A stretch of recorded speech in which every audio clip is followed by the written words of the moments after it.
Alhamdulillah, segala puji bagi Allah Subhanahu wa taala yang mengaruniakan kepada kita keimanan dan keislaman. Kalaulah bukan karena iman dan Islam, kita tidak akan bisa berjumpa di tempat yang barokah ini. Kalaulah bukan karena iman dan Islam, saya jauh dari aslinya Nusa Tenggara Barat saya ini ya. Tidak akan bisa berjumpa dengan bapak-bapak yang ada di Gerabak Magelang ini. Jauh sekali. Iman dan Islamlah yang mempertemukan kita, yang membuat kita saling mencintai, yang membuat kita saling menyayangi. Insya Allah kalau iman dan Islam ini kita jaga dengan baik, kelak di hari kiamat akan menjadi modal bagi kita untuk reunian di surga insya Allah. Kenapa demikian? Ada sebuah hadis yang sahih dari Imam Muslim, riwayat Imam Muslim, disebutkan bahwa kelak di hari kiamat nanti ada mujadalah, ada sebuah perdebatan yang sangat hangat. Perdebatan tersebut adalah perdebatan antara Allah dan penduduk surga. Terkait masalah apa? Terkait tentang orang-orang yang masuk neraka. Jadi disebutkan dalam sebuah riwayat bahwa Allah Subhanahu wa taala sering sekali mengunjungi penduduk surga, dikunjungi penduduk surga. Ya ahlal jannah, wahai penduduk surga, labbaik was'adaik wal khairi biyadaik ya Rabb. Iya ya Allah, semua kebaikan ada di tanganmu ya Allah. Kemudian Allah Subhanahu wa taala akan bertanya dengan berbagai macam pertanyaan. Di antara pertanyaan yang Allah Subhanahu wa taala ajukan kepada penduduk surga adalah apa? Hal rodaitum, apakah kalian telah ridha kepada kalian? Pada saat itulah kita akan menjawab, kita insyaallah ya. Ya Allah, kaifala nardo qad abyattana wujuhana. Ya Allah, bagaimana mungkin kami tidak ridho? Engkau telah membuat wajah kami putih berseri. Engkau telah membuat kami saling mencintai. Engkau telah memberikan berbagai macam kenikmatan kepada kami ya Rabb. Kemudian jamaah sekalian, saat itu Allah Subhanahu wa taala bertanya, apakah kalian memiliki permasalahan, memiliki hajat yang belum kupenuhi? Apa jawaban mereka? Semua hajat kami telah Engkau penuhi ya Allah. Cuma satu yang membuat kami penasaran. Apa itu? Mana dulu saudara-saudara kami yang dulu nasumun kami nasumu ma'an, kami sama-sama puasa bareng-bareng, kami sama-sama berdakwah bersama-sama, kami sholat bersama-sama, kami puasa bersama-sama, sedekah bersama-sama. Aina ikhwanuna alladina, mana saudara-saudara kami yang dulu yasumuna ma'ana, puasa bersama dengan kami, kemudian wa yusalluna ma'ana, sholat bersama dengan kami, dan mereka pun menyebutkan kebaikan-kebaikan yang dulu bersama dengan saudara mereka. Mana dulu yang dakwah bersama dengan kami, yang ngaji bersama dengan kami. Pada saat itulah jamaah sekalian, Allah Subhanahu wa taala mengatakan, Fulan bin Fulankah yang Anda maksud? Betul. Fulana binti Fulankah? Betul. Oh, Fulana atau Fulan, dia sekarang di neraka. Maka terjadilah dialog antara Allah Subhanahu wa taala dengan penduduk surga. Penduduk surga meminta kepada Allah, ya Allah, Engkau dulu telah membuat kami bersama-sama dalam kebaikan. Sekarang buatlah kami bersama-sama di dalam surga ya Allah. Oh, enggak bisa, kata Allah Subhanahu wa taala. Ya Allah, Engkau dulu telah membuat kami sama-sama dalam berdakwah, dalam sholat, dalam puasa, dalam memperjuangkan Islam. Kenapa Engkau tidak membuat kami bersama-sama di surga? Oh, karena dia bla bla bla. Terjadi dialog yang sangat hangat sekali antara penduduk surga dengan Allah Subhanahu wa taala. Penduduk surga ingin saudara-saudaranya yang dulu bersama dengan mereka dalam kebaikan juga dimasukkan ke dalam surga. Akhirnya jemaah sekalian, Allah Subhanahu wa taala pun tersenyum karena memang Allah Subhanahu wa taala menguji sejauh mana kecintaan penduduk surga terhadap kawan-kawannya yang dulu bersama dengan mereka dalam kebaikan. Akhirnya jemaah sekalian, yang mudah-mudahan dirahmati Subhanahu wa taala, Allah pun memerintahkan seorang malaikat untuk menemani si fulan ini mencari kawan-kawannya di neraka. Dia cari nanti jemaah sekalian, dia cari. Dia lihat di neraka Sa'ir, mana saudara saya? Kok nggak ada? Coba di neraka Sakor, dia cari. Oh, itu Mas Fulan yang dulu bersama dengan kami dalam kebaikan. Ngopi bersama dengan kami Selasa ketiga. Iya ya. Ini Selasa ketiga ya. Saya mencoba mengajukan hari lain, nggak boleh, bisa katanya. Selasa ketiga. Baiklah, bismillah ya. Karena saya sudah lama sekali pengen ke Anahal. Masuk Gerabak ini sudah sering ketemu Ustaz Fuad, bilang ayo sekali silaturahim ke sana katanya. Baiklah, ini waktu yang sangat tepat sekali, maka saya datang walaupun sebenarnya saya juga ini sedang menunggu kelahiran anak saya ya. Mudah-mudahan minta doanya ya. Baik, jadi jemaah sekalian yang mudah-mudahan dirahmati Subhanahu wa taala, Dia akan cari kawan-kawannya. Oh dulu itu ya Allah, fulan teman saya yang dulu ngaji bersama dengan kami. Keluarkan dia dari neraka, masukkan dia ke dalam surga. Dikeluarkan jemaah sekalian. Ya tentu gak langsung keluar gitu. Dalam hadis Sahih Bukhari dijelaskan orang yang keluar dari neraka itu nggak langsung masuk surga karena mungkin di neraka udah gosong. Ya hidungnya kena arang ya. Kemudian telinganya mungkin juga gosong. Maka nanti akan dimasukkan ke Nahrul Hayah, yaitu sungai kehidupan, dan akan tumbuhlah wajah-wajah yang tampan dan ganteng-ganteng supaya dia layak masuk surga. Karena yang surga itu orangnya harus tampan-tampan. Kayak kita ini nggak layak. Ya kita akan direnovasi dulu ya Mas Gilan ya. Ya betul. Rasulullah SAW pernah bersabda, kita akan masuk surga ala surati Abi Adam. Sebagaimana tampang nenek moyang kita, yaitu siapa? Adam alaihissalam. Karena beliaulah adalah manusia yang paling tampan di dunia ini. Baik jemaah sekalian yang mudah-mudahan dirahmati Subhanahu wa taala, dia akan cari kawan-kawannya. Dia akan lihat, ya Allah, itu kawan saya yang biasanya duduk mojok, kalau sudah setengah jam pengajian ngantuk, masukkan dia ke dalam surga ya Rob ya. Misalkan, sini nggak ada ngantuk, ada kopi soalnya ya. Baik, ada yang ngantuk? Nggak ada ya. Baik jemaah sekalian, belum, jangan gitulah ya. Nggak ada insya Allah ya. Baik saudara sekalian yang mudah-mudahan dirahmati Allah Subhanahu wa taala, begitulah penduduk surga. Begitulah kebaikan-kebaikan yang dikerjakan bersama-sama di dunia ini. Kelak di hari kiamat akan menjadi kenangan yang sangat indah. Kelak di hari kiamat membuat kita saling mengingat. Makanya Imam Al-Hasan Al-Basri rahimahullah, beliau pernah mengatakan, "Aktsiru min suhbati sholihin." Perbanyaklah bergaul dengan orang-orang soleh. Perbanyaklah bergaul dengan orang-orang soleh. Fa innahum, karena mereka kelak di hari kiamat syafa'atan lakum, akan menjadi pemberi syafaat bagi kalian. Ternyata yang bisa memberikan syafaat tidak sekedar Rasulullah Shallallahu Alaihi Wasallam, tetapi kawan yang soleh akan memberikan syafaat kepada saudaranya, anak yang soleh memberikan syafaat kepada orang tuanya. Demikian juga Al-Quran akan memberi syafaat kepada kita. Ternyata syafaat itu banyak dan beragam. Hanya saja syafaatul uzma, syafaat yang paling besar itu adalah milik Allah Subhanahu Wa Taala. Baik jemaah sekalian, jadi suatu kemuliaan bagi saya dan sebuah kesenangan tersendiri bagi saya untuk bisa silaturahim di teman-teman di Gerabak khususnya dan Magelang pada umumnya ya. Saya berdoa kepada Allah Subhanahu wa taala, mudah-mudahan majelis silaturahim ini berkembang dan terus berkembang. Baik, insyaallah begitu ya. Mari kita sama-sama untuk satu tujuan, yaitu apa? An-aqimuddin. Hendaklah kita menegakkan agama. Mulai dari apa? Mulai dari hal-hal sederhana. Ngopi bareng dulu aja ya. Ngopi bareng, ngobrol bersama. Sajane pengajiannya nggak usah banyak-banyak. Yang penting ngopi yang lama-lama ya. Biar apa? Biar kita ini lebih dahulu menyatukan hati dan jiwa sebelum kita menyatukan pemikiran. Baik kakak sekalian, saya akan menyampaikan sebuah tema yang sudah saya bahas beberapa tahun yang lalu ya.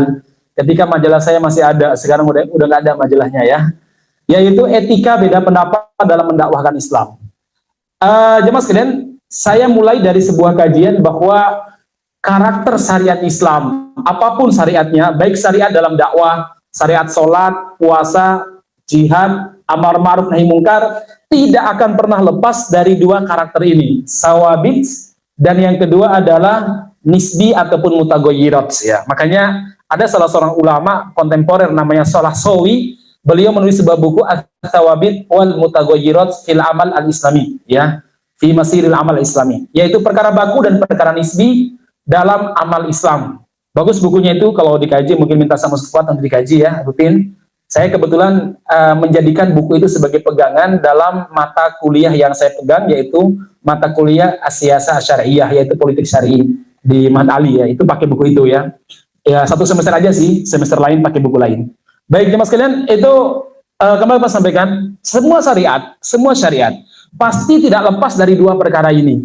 Yaitu apa? Sawabit, artinya baku, tidak boleh diotak-atik, sifatnya baku dan final. Bukan finalitas, maaf ya. Final. Kemudian kalau berbeda di dalamnya sama dengan menyimpang. Itu namanya sawabit. Contohnya apa Ustaz? Contohnya dalam ibadah misalkan, yang namanya sholat pasti harus menghadap kiblat. Nggak boleh menghadap selain kiblat. Misalkan saya sepertinya lebih khusyuk kalau menghadap Candi Borobudur ya, oleh orang-orang tradisional sekarang ya. Nggak boleh, tetap menghadap kiblat. Yang namanya wudhu harus pakai air. Tidak bisa diganti dengan cairan lain. Baik itu oli apalagi bimoli. Nggak boleh ya. Walaupun sama-sama cair. Itu namanya baku jemaah sekalian. Dalam masalah agama, dalam masalah akidah apa? Namanya Tuhan, maksudnya Allah Subhanahu wa taala udah punya karakter, sifat. Satu, Allah itu ahad. Allah itu as-somad. Allah itu lam yalid walam yulad. Jelas jemaah sekalian, nggak pernah mengalami perubahan. Karena kita hanya meyakini khobar saja. Terus apa kabar dari Allah kita terima saja. Ya, adapun akal kita kadang nggak masuk, udah biarkan karena akal kita nggak mampu menjangkau perkara-perkara yang sifatnya goib, apalagi terkait masalah Allah Subhanahu wa taala. Allah berfirman, la tudrikul absar wa huwa yudrikul absar. Tidak akal manusia tidak akan mampu menjangkau Allah Subhanahu wa taala, sementara Allah mampu menjangkau semua akal manusia. Baik, itu misalkan dalam masalah akidah. Kemudian masalah akidah lain contohnya apa? Yang namanya nabi, yang terakhir ya Nabi Muhammad sallallahu alaihi wasallam. Tidak ada nabi setelah Nabi Muhammad SAW. Ini perkara baku. Menyimpang atau berbeda dalam urusan ini sama dengannya sesat, ya. Kalau Anda meyakini bahwa ada nabi setelah Nabi Muhammad SAW, sesat. Kalau Anda meyakini bahwa Allah Subhanahu wa taala tidak harus satu, Anda pasti sesat dalam makna kafir. Jadi itu masalah akidah di antara perkara yang sifatnya sawabi. Baku tidak boleh di otak tidak boleh di akatik. Yang namanya syariat dalam masalah politik misalnya. Dalam masalah politik Islam, syariat Islam adalah syariat a'la wa ajal. Syariat Islam adalah syariat yang paling tinggi, tidak boleh ada yang lebih tinggi daripada syariat Islam. Ini harus baku, tidak boleh ada berbeda pendapat di situ. Oh, nggak bisa, hukum PBB bisa dijadikan sebagai salah satu sumber syariat Islam, kata Singono ya. Yorole nggak boleh. Kenapa? Jangankan PBB jamaah sekalian, yang gembongnya ada 5, 1 Amerika, 2 Cina, 3 Rusia, Prancis, satu lagi apa? Inggris, memiliki veto. Jangankan mereka yang jelas-jelas kafir, Nabi Musa, nabi loh ya, bukan sekedar nabi, rasul, bukan sekedar rasul, ulul azmi, bukan sekedar ulul azmi, kalimur rahman, yang diajak bicara langsung oleh Allah tanpa perantara. Di dunia ini hanya ada 2, Nabi Muhammad SAW dengan siapa? Nabi Musa alaihissalam. Yang kelima, beliau punya Taurat, jamaah sekalian, jelas kitabullah. Itu saja haram kita ikuti.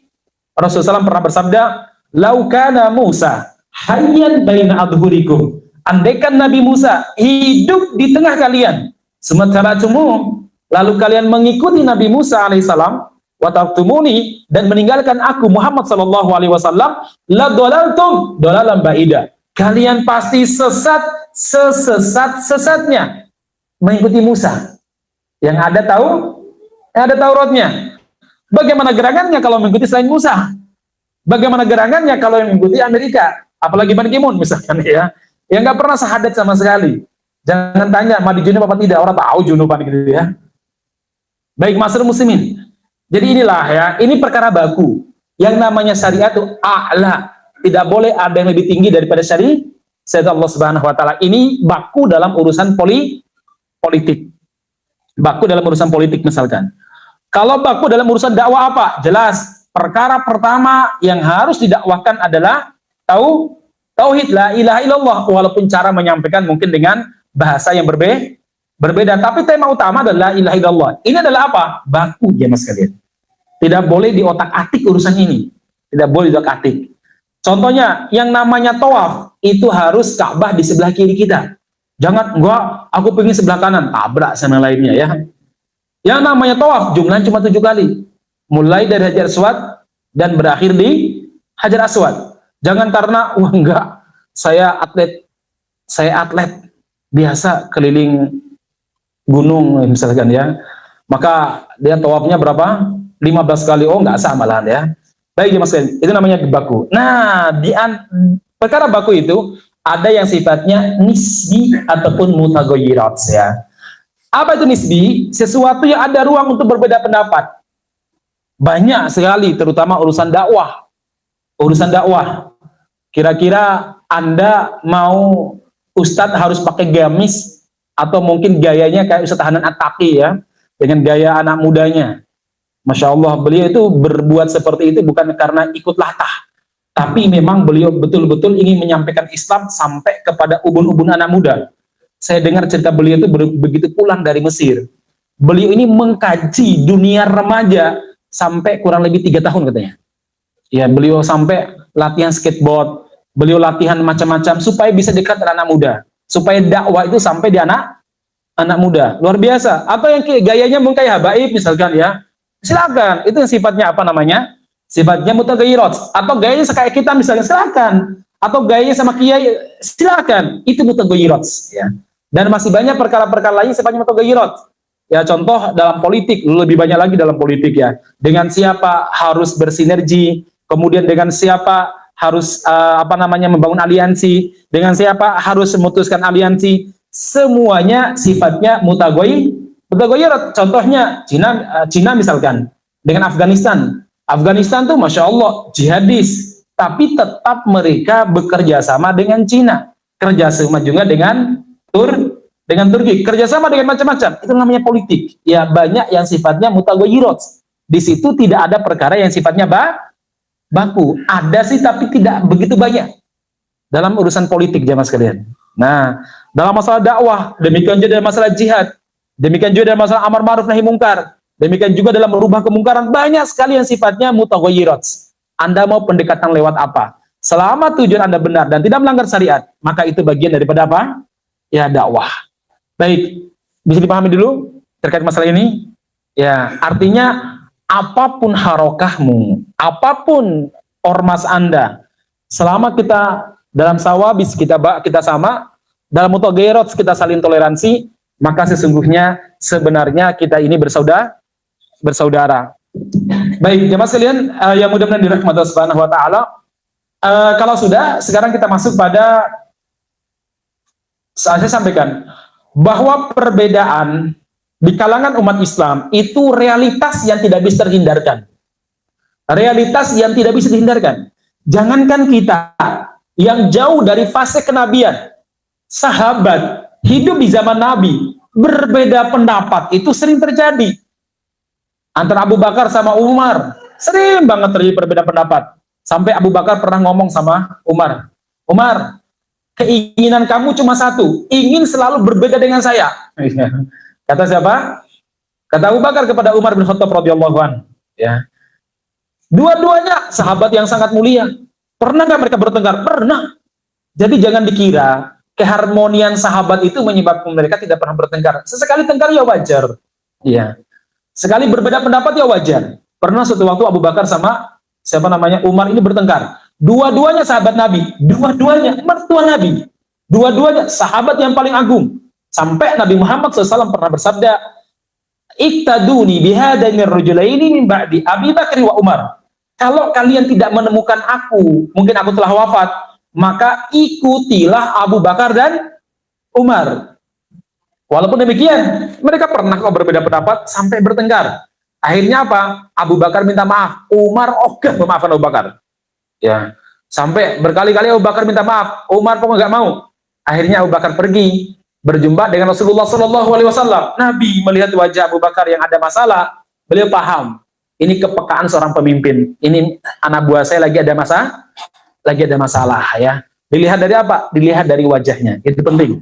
Jadi kalau ada anak buah kalau pas pengajian rodong ngantuk-ngantuk, Ustaz nggak usah boleh langsung marah. Siapa tahu dia ada masalah, ya kan? Yang ngantuk-ngantuk itu biasa ada masalah itu ya. Baik, jemaah sekalian, Ustaz tidak boleh langsung melarang ya. Dia harus peka dengan kondisi masyarakat. Ya. Nah, Rasul langsung bertanya, ya Abu Bakar, wahai Abu Bakar, ada apa dengan kamu? Abu Bakar harus jujur karena beliau as-siddiq. Kata beliau, ya Rasulullah, saya ada sedikit masalah dengan Umar. Umar, ada apa dengan Umar? Ya Rasulullah, saya salah. Saya sudah minta maaf sama Umar. Umar tidak mau memaafkan saya, Rasulullah. Begitukah? Iya. Nah, baru saja Nabi Muhammad berkata demikian, Umar datang dari kejauhan. Begitu melihat Umar datang, merah padam muka Nabi Muhammad SAW. Itu membuat Abu Bakar khawatir saudaranya kena marah Nabi. Bukan, rasain loh Umar. Nggak gitu Abu Bakar tuh. Apa kata beliau? Ya Rasulullah, jangan marahi Umar. Ini adalah murni kesalahan saya. Tapi Nabi diam saja ya. Umar datang, kemudian begitu melihat Rasulullah SAW bermuka seperti itu, maksudnya arona mukanya seperti itu, maka Umar langsung datang. Abu Bakar berkata di hadapan Nabi dan di dekat Umar, ya Rasulullah, sungguh sahabatku tidak salah, yang saya salah ya Rasulullah, yang salah saya ya Rasulullah. Apa kata Umar? Enggak ya Rasul, memang saya yang salah tidak memaafkan Abu Bakar. Akhirnya Rasulullah SAW bersabda dengan suara yang agak meninggi, kenapa kalian tidak membiarkan Abu Bakar? Sungguh demi Allah, semua kebaikan manusia bisa saya balas di dunia ini, kecuali kebaikan Abu Bakar, hanya Allah yang mampu balasnya kelak dari kiamat nanti. Sungguh demi Allah, biarkan Abu Bakar, jangan sakiti Abu Bakar, karena menyakiti Abu Bakar sama dengan menyakiti Rasulullah SAW. Ya. Semenjak saat itu, para sahabat kalau berbeda pendapat dengan Abu Bakar, pasti diam dan mengalah. Ya. Karena ingat sabda Rasulullah SAW tadi. Artinya terkadang terjadi perbedaan pendapat di kalangan mereka, bersengketa jamaah sekalian. Tetapi kalau mereka itu orang gentle, orangnya jujur, ikhlas, mereka berani mengaku bersalah. Contoh, suatu waktu Abu Dar Al-Ghifari radhiyallahu anhu. Abu Dar ini tampan orangnya, bertengkar dengan Bilal bin Rabah. Bilal secara fisik beliau warna kulitnya gelap. Nah, jemaah sekalian, maka saat itu Abu Dar agak meninggi suaranya sambil mengatakan begini, agak ngece ya. Ya namroatis sauda, wahai putra perempuan hitam. Wah, sajane bener, cuma Bilal nggak terima. Wallahi ya Abu Dar, demi Allah ya Abu Dar, tak laporin kamu kepada Nabi. Akhirnya sebab Bilal itu pergi ke tempat Rasulullah SAW, dan Bilal sangat dicintai oleh Nabi. Kenapa? Banyaklah masalahnya. Di antaranya apa? Begitu percayanya Nabi kepada Bilal, sampai urusan dapur keluarga Nabi itu yang ngurus adalah Bilal. Jadi kalau istri-istri Nabi kurang minyak, kurang gandum, lapornya sama Bilal. Nah, nanti akhir bulan totalannya sama Nabi. Ya. Itu jemaah sekalian. Kan tidak mungkin Nabi mengurus semua istrinya jumlahnya 10 ataupun 11. Nggak mungkin, beliau pasti kehabisan waktu. Tentu ada pembantu-pembantunya yang mengurus ya. Penting juga ya mas kalian ya. Nah, masyarakat muslimin yang mudah-mudahan dirahmati Subhanahu wa taala, begitu sampai di hadapan Rasul melihat Bilal saat itu mukanya sedang membawa masalah. Beliau mengatakan, "Kenapa Bilal?" "Ya Rasulullah, sesungguhnya sahabatmu Abu Dar mengatakan begini sama saya, yabna mar'atis sauda." Merah pada muka Nabi. Sambil Rasul mengatakan, "Wahai Abu Dar, sesungguhnya dalam diri kamu ada karakter jahiliyah yang belum hilang." Apa itu? 2. Al-fakhru bil ansab wa ta'nu bil ahsab. Yaitu bangga dengan keturunan dan merendahkan keturunan yang lain. Ya, kamu memiliki masih ada karakter jahiliyah. Akhirnya Abu Dar langsung tertidur di atas pasir sambil mengatakan, Bilal, injak kepala saya Bilal, injak kepala saya, di otak ini masih ada kesombongan, biar hilang kesombongannya. Bilal datang, ya, tapi bukan menginjak. Beliau ambil tangan Abu Dar, beliau tarik supaya berdan, beliau peluk, jemaah sekalian. Ini ternyata para sahabatnya berkonflik, tapi konfliknya akhirnya damai. Kalau kita berkonflik, wala 7 keturunan kadang. Diceritakan aja, salah fulan. Itu Anda bayangkan, Abu Bakar, Umar konflik mereka. Jadi damai atau ukhuwah itu bukan berarti nggak ada konflik. Ada konflik, tapi konfliknya bisa diselesaikan. Suami istri juga demikian. Ya, harmoni itu tidak selamanya nggak pernah bertengkar sama sekali. Apa gitu?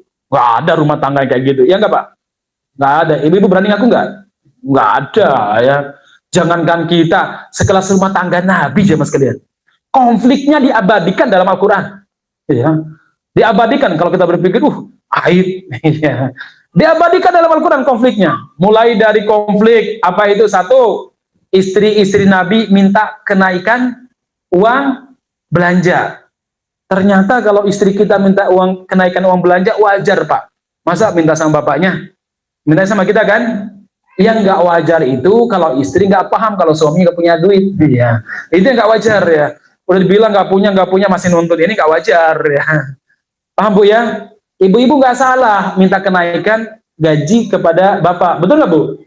Yang salah kalau sampai nggak tahu kondisi suami, ya. Itu yang salah ya. Baik, diabadikan dalam Al-Quran jemaah sekalian. Konflik ada lagi apa namanya dalam Al-Quran diabadikan, contohnya apa? Rasulullah Shallallahu Alaihi Wasallam diprotes sama istri-istri beliau karena menggauli budaknya Maria Al-Kibtiyah di kamarnya Hafsah misalkan. Sampai Nabi mengharamkan Maria Al-Kibtiyah, dalam riwayat lain beliau mengharamkan madu yang beliau minum. Ya, akhirnya Allah Subhanahu Wa Taala menegur, ya ayuhan Nabi, lima tuharrimu ma halallahu lak tabtagi mardata azwaji.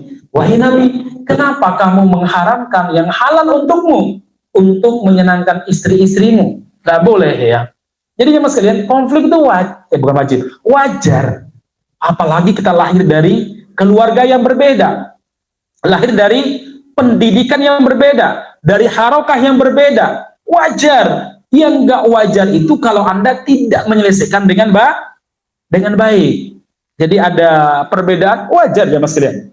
Ibnu Qayyim Al-Jauziyah mengatakan, wa wuqu'ul ikhtilaf bainan nasi amrun daruriyun la budda minhu litafawut iradatihim wa afhamihim wa quwa idrakihim walakin al-madhmum baghiya ba'duhum ala ba'din wa udwanuhu wa illa fa idza kana al-ikhtilaf ala wajhin la yuaddi ila tabayun wa tahazzub wa kullun minal mukhtalifin qasduhu ta'atullahi wa rasulihi lam yadurru dzalikal ikhtilaf fa innahum amrun la budda minhu fin nash'ah al-insaniyah, kata beliau. Sesungguhnya perbedaan di kalangan manusia, termasuk perbedaan di kalangan umat Islam, itu perkara yang pasti, kata beliau. Perkara pasti, kenapa? Perbedaan kecerdasan, perbedaan memahami dalil, perbedaan ambisi, ya, perbedaan tujuan, ya, jelas terjadi. Ya, yang bermasalah al-madmum, yang tercela itu ketika yang satu mencela ataupun melakukan sesuatu yang menyakiti yang lain. Itu masalahnya. Disitulah.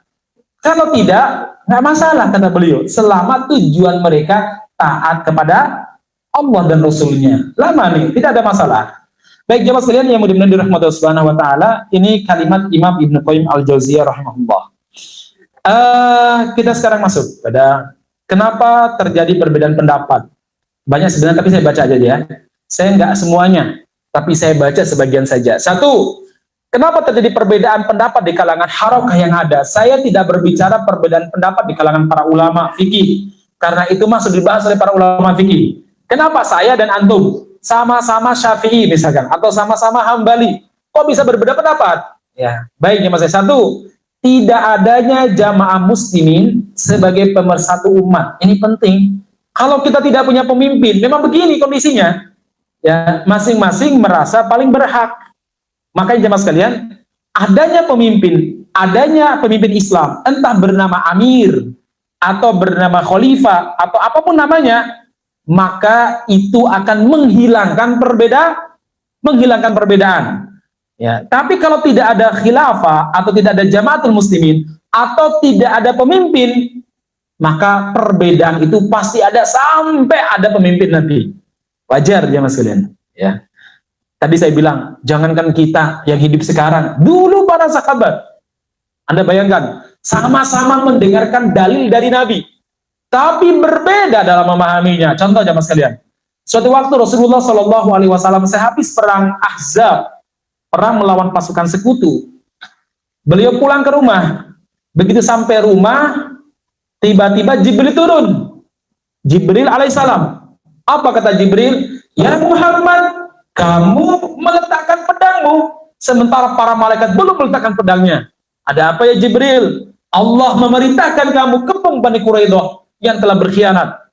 Akhirnya Nabi itu belum apa-apa, mandi aja belum jemaah sekalian, langsung berangkat. Dan saat itu para sahabat belum say halo sama istrinya, baru rehat di masjid. Ba'da duhur, mereka pingin pulang ke rumahnya, udah satu bulan nggak jumpa dengan istrinya, nggak jumpa dengan anaknya, dan nggak pernah video call. Kalau antum 1 bulan nggak jumpa dengan anak, ada video call sekarang ya. Bapak-bapak nggak jumpa dengan cucu, misalkan ada video call. Dulu nggak ada video call jemaah sekalian. Pandannya luar biasa. Tiba-tiba Nabi Muhammad berdiri. Ayuhan nas, wahai para mujahid, Allah telah memerintahkan kita mengepung Bani Quraidah. Berangkat sekarang. Nggak ada namanya, ya Rasul, durung ketemu bojo ya Rasul. Nggak, berangkat sekarang. Ya Rasul, durung ngopi. Silakan di kopi. Ya, silakan minum kopinya ya. Saya minum dulu, enak nggak ya? Bismillahirrahmanirrahim. Masya Allah ya. Baik jamaah sekalian. Berangkat ke Bani Quraidah. Lah para sahabat 1 bulan belum ketemu istri. 1 bulan belum ketemu cucu atau belum ketemu anak. Kalau bahasa kita mungkin, ya Rasul mbok prihatin dikit nih ya. Gak berangkat mereka jamaah sekalian. Kemudian Rasul bersabda, wala yusalliyanna ahadukumul asra illa fi Bani Quraidah. Jangan sholat asar kecuali kalau sudah tiba di perkampungan Bani Quraidah. Berangkat mereka, ternyata di tengah jalan masuk waktu asar. Akhirnya apa? Ada yang mengatakan sholat yuk. Yang lain mengatakan, apa kamu nggak dengar Nabi Muhammad melarang sholat asar sampai di perkampungan Bani Quraidah? Tapi ini waktunya udah masuk. Akhirnya terjadi 2 kelompok. Kelompok pertama sholat tepat waktu walaupun belum sampai di perkampungan Bani Quraidah. Kelompok kedua sholat di perkampungan Bani Quraidah menjelang Isya. Jadi udah lewat waktu. Sholat mereka jemaah sekalian. Ketika hal itu sampai kepada Rasulullah SAW, Rasul tidak menyalahkan salah satu pun. Kepada yang sholat tepat waktu, Nabi nggak mengatakan dasar maksiat sama aku, nggak juga. Kepada yang sholat di perkampungan Bani Quraidah walaupun telah lewat waktu, mbok perintah itu dipikir, jangan kayak baradae. Ya. Katanya barada itu tingkatnya melakukan, bukan menganalisa, maka hukumannya lebih ringan daripada Anda ini nggak nyambung ya. Kita lagi bicara ke Jakarta ini ya. Baik, nggak juga mengatakan demikian, tapi sama-sama dibenarkan oleh Nabi. Para sahabat sama-sama mendengarkan dalil, cuma cara mereka memahami dalil berbeda. Yang satu memahaminya Rasul menyuruh kita sholat di perkampungan Bani Quraidah untuk memotivasi, bukan mengharamkan. Yang satu mengatakan enggak, mengharamkan. Jadi ada nususiyun yang memahami zahir nas, ada yang sifatnya memahami mafhum daripada nas. Ya. Kalau sekarang kan ada istilah begitu ya, zahiriyah sama enggak zahiriyah. Enggak ada muskilah, tidak muskilah bagi mereka. Tetap damai jemaah sekalian, tetap perang bareng-bareng. Enggak kemudian, wes kamu perang duluan, aku tunggu di sini. Agar kamu berbeda sama saya. Enggak. Itu para sahabat yang hidup pada zaman Nabi Muhammad SAW. Ada potensi untuk berbeda pendapat. Ada potensi. Apalagi kita jamaah sekalian, yang gurunya beda. Guru saya sama guru antum itu beda. Ya kan? Saya sama bapak, ibu ini beda juga basic pendidikannya. Bahkan jangankan basic pendidikan yang beda, sama satu pondok, dari SMP, dari SMA, kuliah bareng, kira-kira mungkin nggak terjadi perbedaan pendapat? Mungkin saja jamaah sekalian. Mungkin saja. Banyak kok kejadian seperti itu. Nah, ma'asyiral muslimin, yang mudah-mudahan dirahmati Allah Subhanahu wa taala, Umar radhiyallahu anhu dengan Abdullah bin Mas'ud, kata Ibnu Qayyim al-Jauziyah, memiliki kurang lebih 60 perkara fikih yang diperdebatkan. Berapa?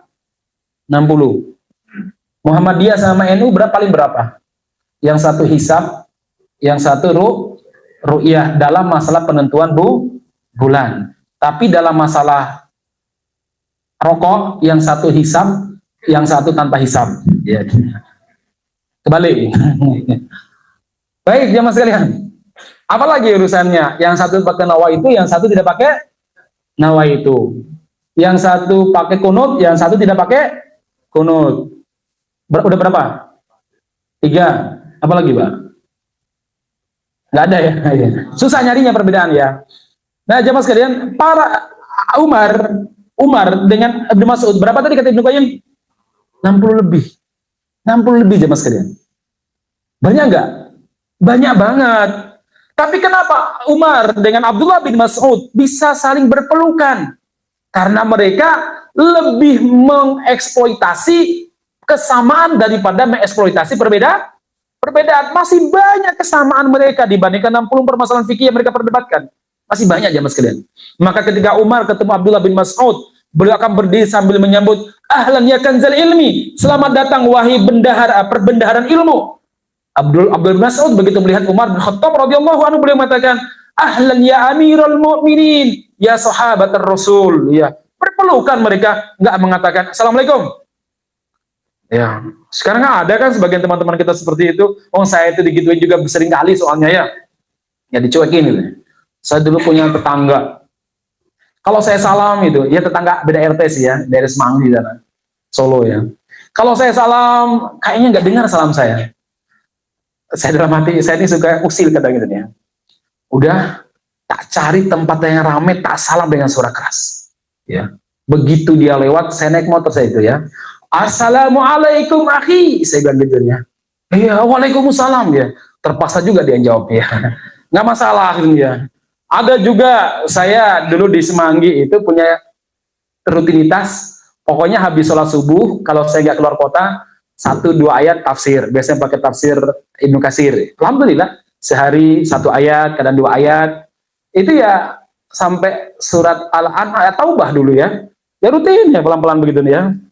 Nah, ada 1-2 orang itu, kalau saya naik ke atas mimbar untuk menyampaikan tafsir ringkas, keluarnya itu bukan sebelum saya naik, pas saya mau salam, atau pas setelah saya salam, itu kan nyakitin banget. Ya. Saya nggak sakit sebenarnya, cuma nggak enak sama masyarakatnya masih awam. Soalnya saya sama dia sama-sama gamis, sama-sama pakai jenggot kan begitu. Ya. Ini mah kok begini caranya, saya dalam hati ya. Akhirnya saya tak kerjain lagi. Saya bilang sama teman saya, besok kamu yang naik ya. Ustaz bukan, enggak, sekali-kali kamu yang naik, saya bilang. Lagi siapa? Terserah, yang penting tahu saya jangan lama-lama. Ustaz, nanti saya tak jaga di luar sebenarnya. Sama saya naik, ternyata sama, keluar juga. Oh, ini bukan karena saya berarti. Ya, tapi memang mungkin ada masalah lain. Ya udah, saya salam aja. Begitu dia keluar, saya sengaja duduk di luar ya, di teras masjid. Saya langsung salam, Mas, ada apa toh? Kok langsung keluar? Agak gagap sedikit sih, enggak, ada urusan. Oh ya udah, kalau bisa keluarnya sebelum itu naik mimbar. Jangan keluarnya setelah kita naik mimbar, nggak enak sama masyarakat awam ya. Oh iya Pak, siap katanya ya. Jadi jemaah sekalian, hanya perbedaan sedikit saja kita ini. Terkadang membuat kita susah untuk berjumpa. Anda bayangkan Abdullah bin Mas'ud dan Umar bin Khattab, ada berapa tadi? 60 lebih. Berpelukan mereka ini. Masya Allah ya. Baik, kembali saya sampaikan, ini poin pertama. Tidak adanya jamaatul muslimin. Yang berat, ya, perbedaan latar belakang pendidikan, perbedaan hobi, dan lain sebagainya. Selanjutnya apa? Konspirasi musuh-musuh Islam dengan berbagai wasilah dan sarana, khususnya pada hari ini, Masya Allah, berat sekali konspirasi musuh. Untuk apa? Untuk memecah belah kesatuan umat Islam. Salah satu konspirasi yang dibuat oleh Amerika Serikat atas usulan Rand Corporation adalah apa? Buat Islam warna-warni. Islam apa? Warna-warni. Jadi Islam Nusantara, Islam Sunda, Islam Amerika, Islam Algeria, Islam Mesir, Islam Saudi. Nanti kalau ditanya, Anda harus berislam, Islam kayak apa? Nah, bingung jadinya kan? Jadi mereka sengaja mengusulkan supaya ada Islam yang warna-warni. Dan ternyata itu usulan dari Rand Corporation. Supaya apa? Supaya kita mudah dipecah belah.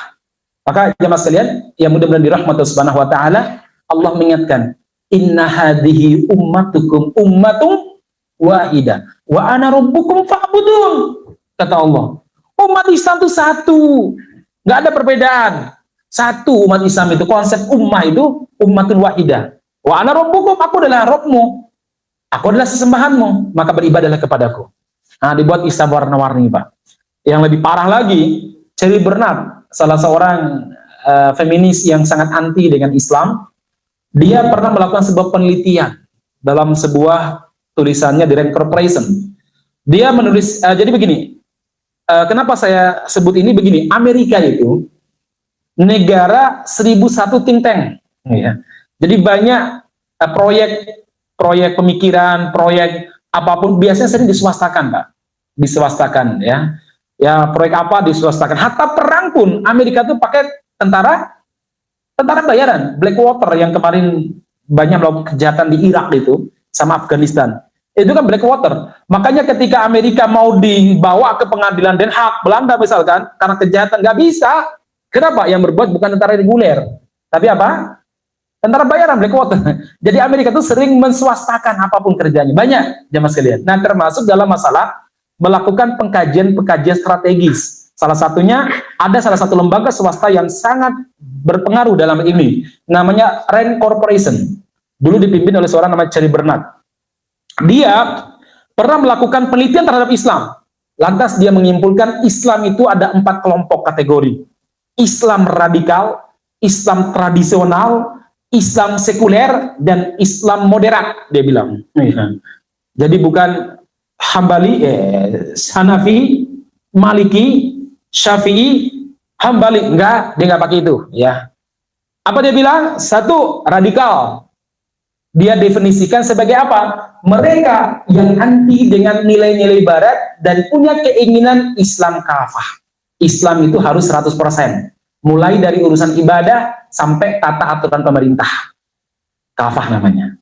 Yang kedua, Islam tradisional. Didefinisikan oleh mereka, dijelaskan dengan apa? Islam tradisional itu adalah apa? Islam tidak harus kafah dan tidak harus di lembaga-lembaga pemerintahan. Yang penting ritualitas berjalan, sholawatan bisa, kemudian ngaji bisa. Ya, ini namanya tradisional. Yang ketiga, Islam apa tadi? Sekuler. Islam sekuler ini tidak menginginkan Islam mengatur urusan negara. Mereka ngaku Muslim, tapi sebenarnya Islam hanya sebagai identitas. Identitas dalam masalah ID card, ya, bukan identitas akhlak, ya. Nah, mereka ini tidak anti nilai barat, cuma mereka ini melakukan penyaringan terhadap nilai-nilai barat. Yang penting sesuai dengan budaya mereka. Islam sekuler. Kemudian, yang keempat, Islam moderat. Apa Islam moderat? Islam yang cenderung bahkan memperjuangkan mati-matian nilai-nilai barat. Lantas, Thierry Bernard memberikan beberapa rekomendasi. Apa rekomendasinya? 1 dan 2, ini musuh kita. Musuh kita, kata dia. Jadi walaupun Anda itu apa namanya ngaji sambil rokokan atau apa dengan tasbih, bagi barat Anda tetap musuh, ya. Cuma masalahnya prioritas aja sih, itu aja masalahnya, ya. Musuh. 3, ini bisa jadikan kawan. 4, kawan beneran kita. Maka bagaimana caranya? Benturkan radikal dengan kalangan tradisional. Benturkan mereka. Dan kita betul-betul terasa di negeri kita, jamaah sekalian. Saya kadang berpikir, sekelas Ustadz Hanan At-Taqi. Tahu Ustadz Hanan At-Taqi ya? Lembut penyampaiannya, paling bicaranya masalah tazkiyah. Ditolak loh. Alasannya Wahabi, saya sampai tertawa ke Wahabi. Lalu Ustadz Hanan itu Wahabinya di mana? Dari apa namanya, dari pondoknya Salafiyah, ngajinya Aqidatul Awam, Asy'ariyah Maturidiyah. S1-nya Al-Azhar. Al-Azhar itu ya Syafi'i Maturidi. Sama lah dengan teman-teman kita di Indonesia yang bintang 9, bukan dengan matahari. Ya sama sebenarnya. Tapi itulah sengaja bagaimana terjadi perpecahan di kalangan umat Islam. Maka kita jangan terprovokasi. Baik, jadi sengaja ya, konspirasi musuh-musuh Islam untuk memecah. Sejak dulu jemaah sekalian, zaman dulu misalkan di India itu pernah dijajah oleh Inggris. Dijajah oleh Inggris. Terjadi perlawanan luar biasa oleh orang-orang Muslim India. Akhirnya dilakukanlah pecah belah. Apa itu? Inggris memfasilitasi lahirnya agama apa? Lahirnya kelompok baru, namanya apa? Ahmadiyah. Didukung. Untuk apa? Untuk membenturkan dengan kalangan jihadis, para mujahid yang berjuang melawan penjajah Inggris. Nah, muncullah fatwa-fatwa Mirza Ghulam Ahmad. Apa di antara fatwanya? Tidak boleh ada jihad sampai nunggu Imam Mahdi. Padahal saat itu lagi perang melawan Inggris, melemahlah perjuangan. Dibenturkan jemaah sekalian. Sama di negeri kita Indonesia. Ketika lagi rame-ramenya perjuangan luar biasa, Lantas orang-orang barat mengkaji, kenapa umat Islam betul-betul semangat dalam memperjuangkan Islam di negeri kita, memperjuangkan kemerdekaan. Kemudian mereka menemukan satu, karena identitas keislaman mereka yang memang Islam itu datang untuk membebaskan manusia dari perbudakan. Islam tidak menerima konsep penjajahan, nggak menerima Islam itu. Ya, akhirnya apa mereka lakukan? Mereka pun membuat semacam kelompok dari kalangan Muslim, tetapi bisa menjadi predator. Predator itu maksudnya bisa menjadi memangsa para pejuang. Pikiran-pikirannya, bukan senjatanya. Apa itu? Munculkanlah aliran-aliran kepercayaan, kejawen dan sekitar-sekitarnya. Dibuatlah berbagai macam mitos. Seperti apa? Bahwa di daerah pantai selatan itu ada yang menunggu, namanya Nyai Roro Kidul, ya. Itu mitos, itu baru ada pada Perang Diponegoro sebenarnya. Sebelumnya tidak ada orang kenal Nyai Roro Kidul. Nah, taunya orang Nyai Roro Kidul itu ya ketika Belanda menyebarkan mitos. Dibuatkanlah kitab-kitab sucinya, namanya Kejawen sama Darmo Gandul. Itu kitab itu memang sebagian orang mengakuinya itu ada pada zaman Majapahit. Tapi menurut penelitian Dr. Tiar Bakhtiar, salah seorang pakar sejarah Islam Indonesia, beliau mengatakan enggak. Itu buku besar kemungkinan yang ngarang adalah para orientalis. Kenapa? Karena di buku tersebut sudah ada istilah Kristen, sudah ada istilah Katolik. Padahal zamannya Majapahit, kira-kira ada nggak Katolik? Nggak ada. Taunya orang cuma Islam. Nah, dibuat sampai mereka mengarang kitab, jemaah sekalian, untuk memecah belah kita. Apalagi sekedar membayar orang, ya. Sedang banyak orang, isinya apa? Ya cuma menyerang sana, menyerang sini, menyerang sana, menyerang sini. Kalau kita fokus untuk apa namanya, untuk membantah, terkadang kita hilang fokus utamanya, pekerjaan utamanya. Akhirnya dakwah terbengkalai, akhirnya pendidikan juga terbengkalai gara-gara fokus membantah sana, membantah sini. Makanya jamaah sekalian, bukan berarti nggak boleh. Tapi kalau ternyata kok kayaknya ini memang sebuah apa namanya permainan, sebaiknya jangan ditanggapi dengan serius. Baik, ini baru perbedaan ini ya. Baik, saya sekarang langsung lanjut aja ya. Sekarang kita masuk pada adab dan etika berbeda pendapat antara harokah ataupun antara ormas Islam. Yang pertama jemaah sekalian, ketika kita berbeda pendapat, saudara sekalian, pisahkan antara perkara usul qot'i dengan perkara furu'. Jangan memposisikan perkara furu sama dengan perkara qot'i. Sama dengan perkara qot'i. Sebagai sebuah contoh sekarang lah, perbedaan dan debat di internet, hatta di grup-grup alumni pondok saya lihat ya. Apakah Allah itu di atas, di bawah, di atas aras atau apa? Perbedaan antara Asy'ariyah sama Asariyah. Perbedaan sebenarnya.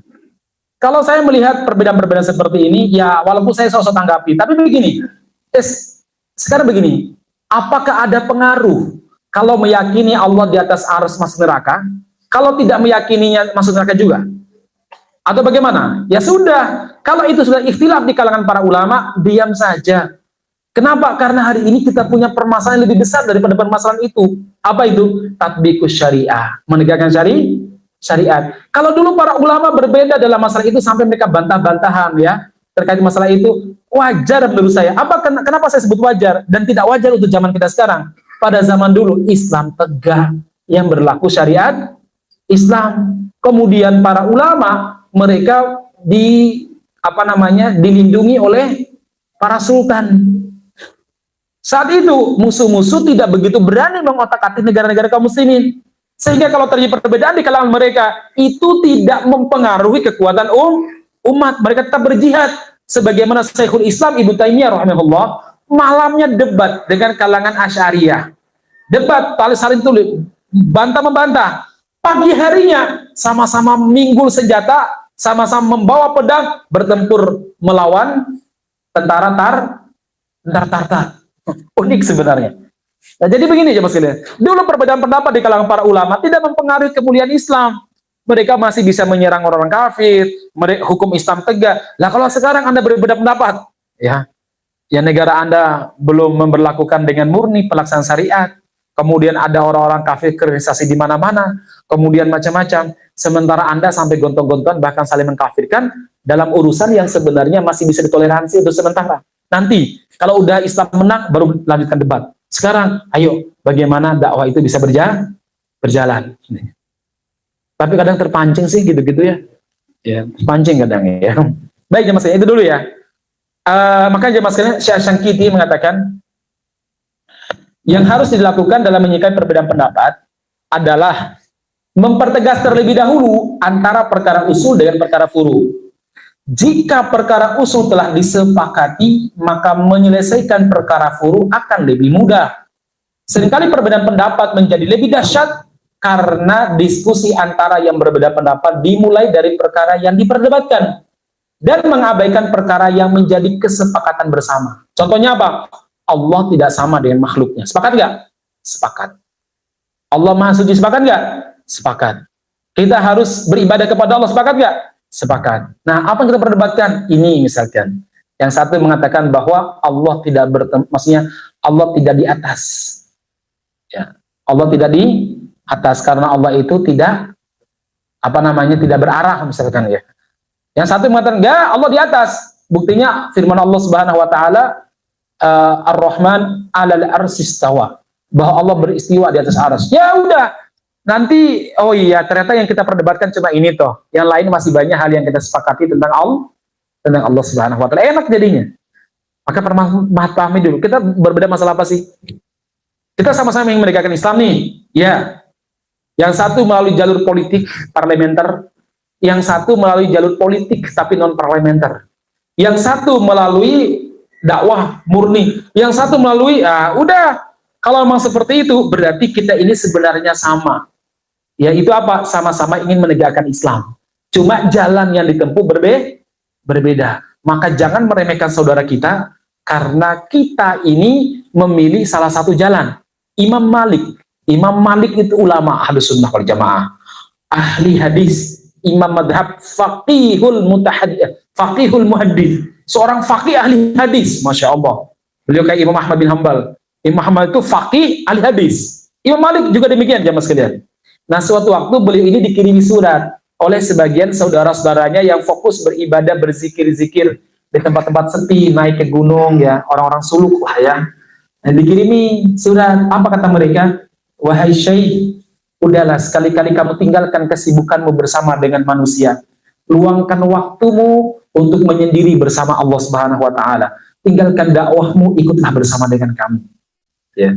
Itu kata beliau, kata mereka. Imam Malik menjawab dengan jawaban luar biasa. Beliau menulis kembali suratnya. Apa kata beliau? Sesungguhnya Allah Subhanahu wa taala membagi amal soleh sebagaimana Allah membagi rizki. Ada orang yang kerja sehari cukup untuk 1 bulan. Ada yang kerja 1 bulan cukup untuk beberapa hari. Jadi orang itu beda-beda jemaah sekalian. Ada yang kerja 1 bulan cukup untuk selama 1 tahun. Setahun. Ada yang kerja setahun cukup untuk setengah tahun misalkan ya. Rizki itu beda-beda. Ada yang rizkinya di mana? Pertanian. Dia kalau suruh dagang nggak bisa dia, bangkrut terus. Ada yang rizkinya di ngajar. Dia disuruh bertani, wah nggak pernah jalan. Ya, misalkan pegang pacul aja susah. Ada yang rizkinya di mana? Sama lah. Dalam beramal kata Imam Malik, Allah Subhanahu wa taala membagi kita berbeda-beda. Ada yang Allah bagi dalam masalah ilmu. Mengajar, belajar. Kecerdasannya dalam belajar, mengajar, belajar, mengajar. Dan dia memudahkan orang lain untuk memahami agama. Ada orang yang kelebihannya adalah berzikir. Ada yang kelebihannya adalah bersedekah. Sholat, tapi dia tidak begitu sholatnya. Sedekahnya luar biasa. Ada yang sholat tahajudnya luar biasa. Sholat sunnah luar biasa, tapi sedekahnya sedikit. Misalkan. Maka Imam Malik rahimahullah mengatakan, ada orang yang dibukakan 1 pintu amal, ditutup baginya pintu yang lainnya. Dan saya berprasangka, dan saya menyangka, saya meyakini, bahwa saya dibukakan oleh Allah Subhanahu wa taala pintu yang bernama menuntut ilmu dan mengajar menjadi alim. Yang ini mungkin Allah tidak bukakan untukmu, sebagaimana kalian dibukakan oleh Allah pintu zikir, yang mungkin bagi saya pintu itu sangat sedikit bagi saya. Porsi saya untuk zikir sedikit dibandingkan Anda. Marilah kita beramal sesuai dengan pintu amal yang Allah bukakan kepada kita. Enak sekali jawab Malik. Nggak kemudian, Allah, lo cuma di gunung-gunung berzikir, nggak pernah berdakwah dengan masyarakat. Apa manfaatnya? Bukankah Rasulullah pernah bersabda, ahabbun nas ilallah anfa'u linnas. Manusia yang paling dicintai oleh Allah yang paling bermanfaat bagi manusia lain. Begitu? Enggak, beliau. Walaupun bisa saja kan beliau berdalil, bisa saja beliau berdalil, tapi beliau nggak pakai. Ya. Sebagaimana orang-orang suluk mengiringi surat kepada Imam Malik rahimahullah, juga tidak menghina beliau. Ya cuma ngajak, ayo tinggalkan itu, ayo bareng. Karena apa mereka berkata demikian? Yang mereka pahami cuma seperti itu karena mereka bukan ulama, mereka ahli ibadah. Ya. Baik, jemaah sekalian mudah-mudahan dirahmati Subhanahu wa taala. Ini poin pertama ya. Pisahkan antara perkara usul dan perkara furu. Apalagi zaman sekarang, masya Allah, berbeda pendapat terkait tentang masalah boleh nggak jadi agen BP, British Propolis misalkan ya, wah itu beda, ini haram, ini ramai debatnya. Yang diperdebatkan cuma itu tok loh ya, masih banyak loh disepakati. Sholat bareng-bareng kan 5 waktu ya aurat sama kan definisinya sama, ada cuma perbedaannya terkait masalah itu termasuk jaringan MLM apa bukan, macam-macam. Gara-gara berbeda pendapat terkait masalah hukum GoPay ya, dan saldo di OVO maupun apa itu satunya di ya sekitar seperti dompet virtual lah ya, bank virtual misalkan. Dia boleh betul, oh ternyata berbeda, itu haram karena begini, ya oh, itu boleh karena begini. Terjadi sudut pandang yang berbeda, akhirnya seringkali perbedaan-perbedaan yang sebenarnya itu furu'iyah yang kita masih bisa saling toleran, itu membuat kita kemudian bermusuhan seakan-akan beda agama. Seakan-akan apa? Beda agama. Masya Allah ya. Sampai ya kalau itu orang awam sih nggak masalah. Sebagaimana kalau kita dulu teman saya cerita dulu pernah tugas di Madura pelosok tapi ya bukan Madura ini. Kemudian ditanya, abang kesini agamanya apa? Muhammadiyah apa Islam katanya. Kaget beliau ya. Oh ternyata masyarakat awam ya dipahami saja, nggak masalah ya. Saya di WA sama teman saya dari Korea. Ustaz, ini saya ternyata di komunitas Korea ini yang mau ke masjid, yang mau ngaji di masjid, yang bangun masjid, itu adalah komunitas kebanyakan dari teman-teman bintang 9, sorban hijau. Paham ya? Saya diminta ngisi pengajian juga, nggak apa-apa, bagus, saya bilang begitu. Gimana Ustaz ya? Ini yang terpenting di negara di mana antum mayoritas Islamnya adalah mencari titik-titik kebersamaan. Itu lebih penting daripada mana yang roji, mana yang tidak roji. Mana yang paling kuat dalilnya dan mana yang tidak kuat dalilnya. Kenapa? Anda itu minoritas di negara komunis. Negara komunis. Jadi sana itu lihat muslim saja, mau muslim apa kesenanya minta ampun ya. Kenapa? Karena dia muslim. Mau dia muslim Eropa, muslim apa, senangnya luar biasa. Baik masyarakat muslim. Itu namanya apa? Poin pertama, jangan posisikan furu di posisi usul. Yang kedua jamaah sekalian, tidak memfasikan, membid'ahkan, mencela atau mengkafirkan dalam perkara-perkara ijtihadi. Jangan, nggak boleh. Dalam perkara ijtihadi, jangan mudah untuk membid'ahkan atau mencela atau apalagi mengkafirkan jemaah sekalian. Itu perkara ijtihadi. Contoh, salaman setelah sholat. Imam An-Nawawi mengatakan sunnah. Imam Ahmad tidak mau. Terus bagaimana? Ya wes nek salam, nek ora ya ora. Jangan kemudian kita saling membedakan. Dalam perkara ijtihad tidak boleh ada kalimat atau vonis bid'ah, sesat, fasik, apalagi kafir, nggak bisa. Dalam perkara sifatnya ijtihadiyah. Tidak bisa jemaah sekalian. Teman-teman sekalian, Imam Malik itu berpendapat bekam tidak membatalkan wudhu. Abu Hanifah berpendapat bekam itu membatalkan wudu. Harun ar-Rasyid itu mengikuti fikih Imam Malik Maliki, khalifah. Sementara di Madinah, di Makkah saat itu sedang berkunjung ulama besarnya Hanafi, namanya Abu Yusuf, murid langsung daripada Abu Hanifah. Murid langsung dengan Abu Hanifah. Saat itu jemaah sekalian, Harun ar-Rasyid pergi haji. Khalifah, zaman dulu namanya khalifah itu pasti memimpin sholat. Akhirnya saat itu khalifah ini bekam di masjid dekat Masjid Nabawi. Setelah bekam, dia langsung mengimami sholat tanpa wudu. Abu Yusuf, pembesar mazhab Hanafi, sholat pas di belakang Harun ar-Rasyid. Murid-muridnya bilang, Syekh, dia habis bekam belum wudu lagi, sholat toh. Syekh, dia belum wudu lagi, sholat toh. Akhirnya sholat. Setelah selesai sholat, murid-muridnya heran, Syekh, apa tidak batal sholat kita bermakmum di belakang orang yang batal wudunya? Ya. Kalau logika Hanafi kan begitu. Berarti orang yang berbekam tuh wudunya apa? Batal. Orang yang batal wudunya boleh sholat apa tidak? Tidak. Kalau dia ngimami sah apa tidak? Tidak. Ya. Tapi Abu Yusuf tahu ini perkara ijtihad. Ini perkara ijtihad. Sholat toh. Dia adalah khalifah. Dia adalah imam. Ayo kita sholat di belakangnya. Masya Allah. Indah ya. Saya itu pernah suatu waktu perjalanan ke daerah Jawa Barat naik bis. Saat itu sebenarnya subuh di daerah Tasik, bukan Tasik, pokoknya daerah Pantura lah, subuh. Saya melihat bahwa ketika saya subuh pada minum kopi atau pakai makan roti gitu, saya langsung ke masjid untuk sholat dulu, baru kemudian minum kopi, minum teh. Kemudian di situ kan banyak bis yang berhenti. Lantas saya lihat ada wajah-wajah daerah-daerah Pantura Timur, bagian timur. Wah, ini pasti ahli kunut di sini.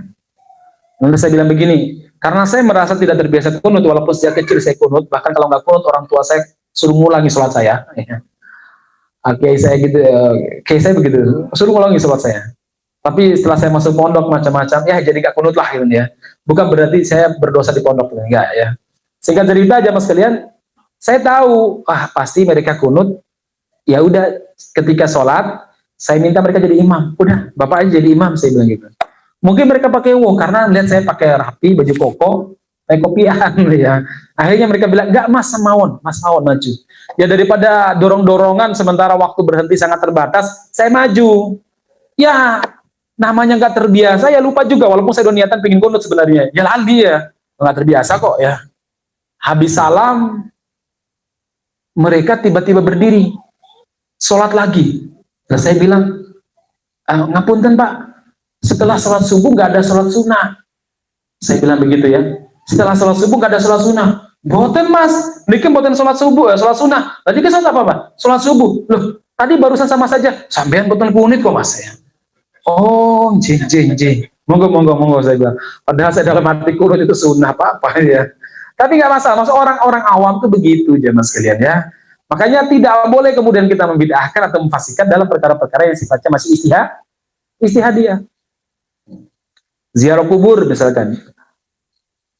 Mayoritas para ulama mengatakan tidak boleh sering-sering ziarah kubur. Maaf, bukan ziarah kubur. Berdoa di atas kuburan maksud saya. Berdoa di atas kuburan atau di kuburan. Mayoritas para ulama tidak boleh, tapi ada sebagian ulama yang membolehkannya. Ya, kalau ada yang pergi ziarah kubur lalu berdoa di kuburan misalkan, ya itu urusan dia. Kalau kita memilih tidak, kalau saya pribadi kan tidak, ya karena saya memilih pendapat Imam Ahmad dan beberapa hadis misalkan. Ya udahlah nggak usah kemudian, wah itu musyrik yang tidak berdoa dituduh, wah itu wahabi tengik. Ya jangan gitulah ya.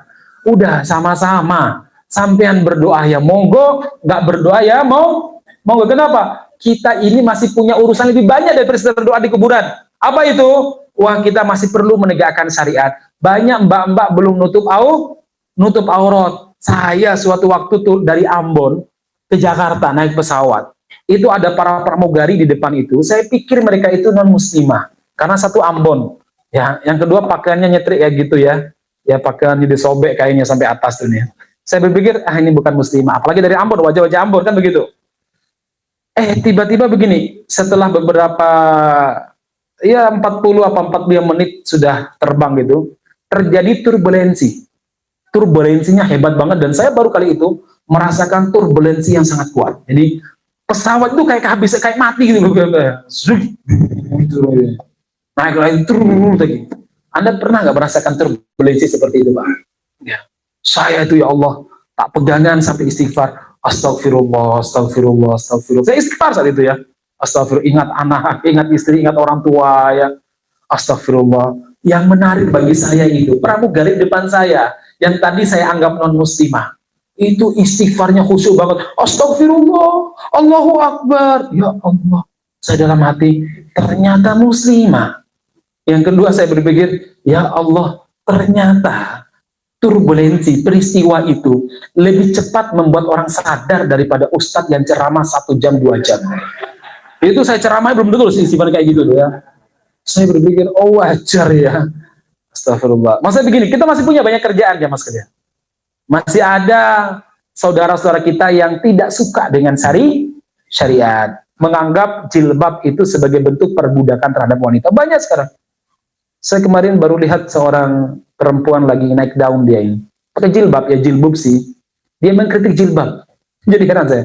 Kalau dia kehidupan sehari pakai jilbab, ya. Tapi dia merasa bahwa jilbab itu bagian daripada apa? Perbudakan terhadap perempuan.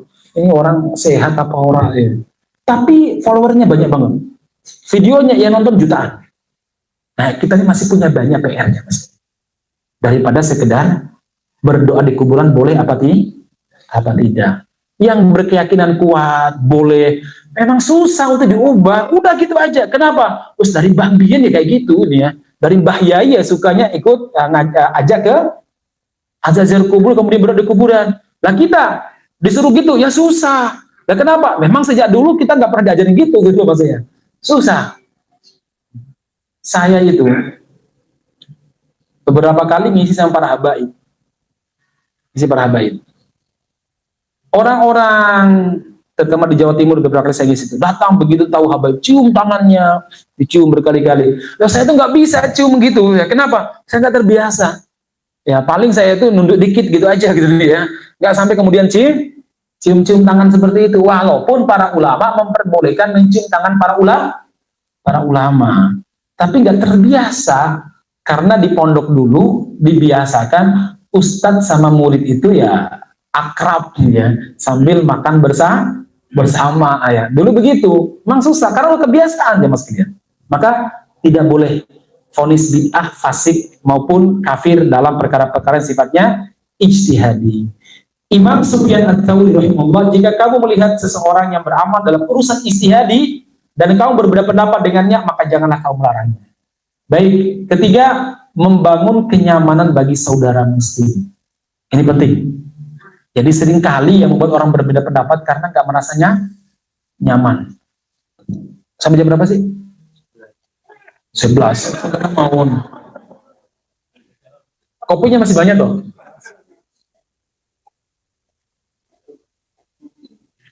Baik, ini tidak perlu saya panjang lebarkan. Berikutnya, ini pentingnya ya. Adil, bijak, dan santun serta tidak tergesa-gesa dalam bersikap. Rasulullah SAW pernah bersabda dalam sebuah hadis, beliau mengatakan, ala ukhbirukum biman tahrumu alaihin nar wa yuhramu alaihin nar. Maukah kalian kuberitahu tentang orang yang diharamkan disentuh oleh api neraka dan api neraka tidak boleh menyentuhnya? Iya ya Rasulullah. Rasul menyebutkan 4 karakter. Kullu hayyinin layyinin sahlin qoribin, kata beliau. Ada 4 karakter manusia, karakter dalam bergaul. Dimana kalau ada seorang yang memiliki 4 karakter ini dalam bergaul dengan siapapun, dia termasuk penduduk surga. Apa itu? Hayyin. Hayyin itu artinya apa? Tidak tergesa-gesa. Bijaksana, teliti. Benar nggak seperti itu? Saya dengar-dengar bahwa si fulan mengatakan Anda itu ahlu bid'ah. Nggak langsung respon. Apa iya toh? Imam Asy-Syafi'i rahimahullah itu pernah dilaporin sama seseorang. Ya Imam, Syekh Fulan mencela Anda bla bla bla. Apa kata Imam Syafi'i? Rahimahullah, semoga Allah merahmati beliau. Kalau beliau itu benar-benar mengkritik saya begini-begini, dan kalau itu kekurangan saya, semoga Allah merahmati beliau karena beliau telah memberikan masukan kepada saya walaupun jaraknya jauh. Tapi kalau seandainya ucapan tersebut tidak ada pada saya, semoga Allah mengampuni beliau karena pengetahuan manusia terbatas. Tapi kalau itu adalah yang diada-adakan oleh kamu, semoga Allah Subhanahu wa taala beri hukuman kepada kamu. Subhanallah. Jadi orang tidak bisa mengadu domba Imam Syafi'i dengan siapapun. Bijak. Tidak tergesa-gesa dalam berhukum. Hayyin. Yang kedua, layyin. Layyin itu artinya lembut, sopan. Sesama saudara. Saudara muslim. Sama keluarga juga demikian. Apalagi sama keluarga. Lebih penting untuk sikap lembut. Orang yang paling wajib mendapatkan kelembutan dari kita adalah orang yang paling dekat dengan kita. Siapa mereka? Keluarga kita, istri kita, anak-anak kita. Dan kembali bapak-bapak. Bapak-bapak ini kadang sama istrinya, Mas, itu ada kondangan. Amplopnya, amplop. Oh ini besok ya. Ya ini. Sekarang. Nggak usah sih ikhlas mawon. Istri kan nggak bisa menerima seikhlasnya ya. Harus standar masyarakat kan ya. Ya. Kan kadang kita begitu sebagai laki-laki. Tapi kalau mau sarapan, nyoto di dekat tempat kerja yang nyoto itu, yang jual soto mbak-mbak, itu kadang bapak-bapak tiba-tiba menjadi orang yang sangat lembut, sopan, luar biasa. Mbak, soto mbak, lembut banget ya. Sampai kalau ada suaminya, mungkin suaminya cemburu itu ya. Sama ibu-ibu juga demikian. Kadang sama suami ya ketusnya minta ampun ya. Apalagi suami mungkin terlambat atau janjian mau pergi belanja jam 4, ternyata suami pulang pas maghrib. Wah, itu wajah itu sudah berubah ya. Assalamualaikum di Waalaikumsalam. Ya Allah. Tapi ketika ada penjual sayur keliling, mas, lembut banget manggilnya. Mas, tahunya masih. Jadi mendayu-dayu itu ya. Nggak boleh begitu ya. Layyin itu kepada orang yang sangat dekat. Itulah yang paling berhak mendapatkan kelembutan dari kita. Dengan saudara kita, dengan sama muslim, sangat lembut. Dan itulah yang dicontohkan oleh para ulama salaf. Baik jemaah sekalian, kemudian masih ada lagi, saya percepat saja. Yang keenam, tidak menyelisih imam dalam perkara-perkara ijtihadi. Baik kalau kita sholat, kalau imam kunut ya kunut, paham ya? Kalau imam nggak kunut ya jangan kunut, piyambaan toh ya, nanti piye gitu ya. Kalau imam itu softnya lurus, Anda jangan miring. Saya itu ada ya jamaah di tempat saya itu, saya bisa ingat-ingatin, tapi saya belum langsung ingat kepada beliau. Kadang di pas pengajian saya ingatkan, namanya imam liyutamari, untuk diikuti. Dan kalau imam lurus ya lurus, jangan Anda miring sendiri. Dan nanti nggak pas kiblat. Wes itu istihadnya umum, nanti kalau ternyata salah, dosa imam yang tanggung, gitu seharusnya. Nanti saya takut dosa, enggak, kamu ikut imam. Kalau ternyata salah, itu urusan imam. Gitu seharusnya ya mas.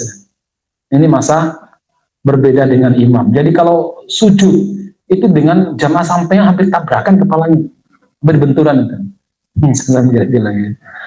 Baik jemaah sekalian, ya mudah-mudahan dirahmati Subhanahu wa taala. Dulu saya ini sekali sebulan saya ngisi Denpasar. Beberapa tahun lalu sebelum pandemi itu sering banget Denpasar.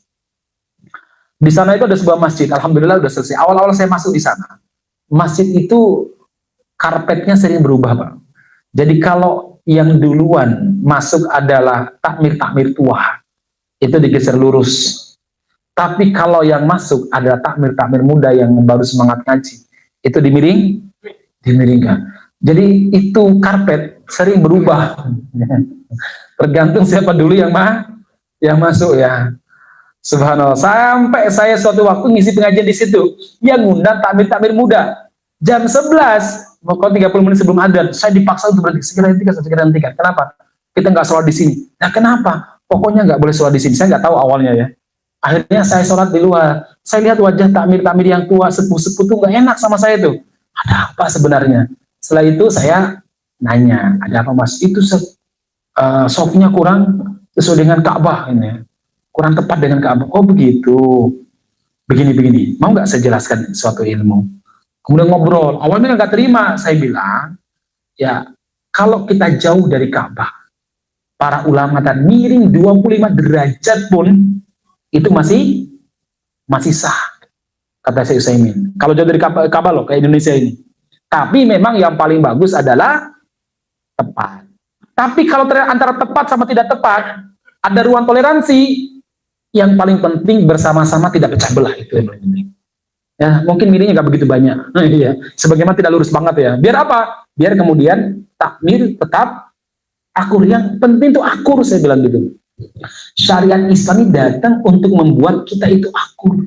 Sebelum Allah memerintahkan sholat 5 waktu, sholat 5 waktu itu 11 tahun setelah menjadi nabi baru diturunkan sholat 5 waktu. Sebelum itu semuanya Allah mewajibkan kita untuk saling mencintai, saling menghargai. Sebelum turun perintah sholat, puasa, kira-kira pakai ru'yah atau pakai hisab, sebelum itu Allah telah memerintahkan kita untuk saling mencintai, menghargai.